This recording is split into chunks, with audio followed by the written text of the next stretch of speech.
why when these women are so far from me, I am willing to prescribe and I document like crazy and I pray that God protects me. That is a leading anti-abortion doctor speaking at a crisis pregnancy center industry conference in March. And as a reminder, crisis pregnancy centers are the anti-abortion centers that exist to confuse, mislead, and delay people who are seeking abortions. My name is Garnet. I'm a journalist who reports on reproductive rights and justice, and I'm one of the co-founders of Autonomy News, and someone who attended the conference shared these recordings with us. And specifically what the doctor is speaking about in that clip is prescribing so-called abortion pill reversal. This is a pseudoscientific treatment. The claim is that the effects of mifepristone, which is the first of two drugs typically used in medication abortion, can be reversed by taking the hormone progesterone.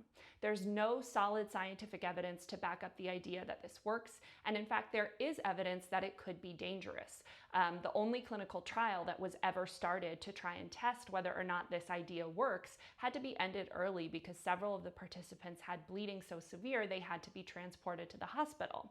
And in fact, this doctor talked about bleeding as a risk in her remarks at the The conference. majority of the women I have worked with, even if it is successful, will have some bleeding. So if you see a subchorionic, that's kind of expected. You pray it's not a huge one, but they will often have bleeding. Now, you might have heard her say the word subchorionic in that clip. What she's referring to is a condition called subchorionic hemorrhage or subchorionic hematoma. This is a common cause of bleeding in the first trimester of pregnancy, and it does usually resolve. But the thing is that this is not mentioned as a side effect in any of the papers the anti-abortion movement has published to try and justify this abortion pill reversal treatment.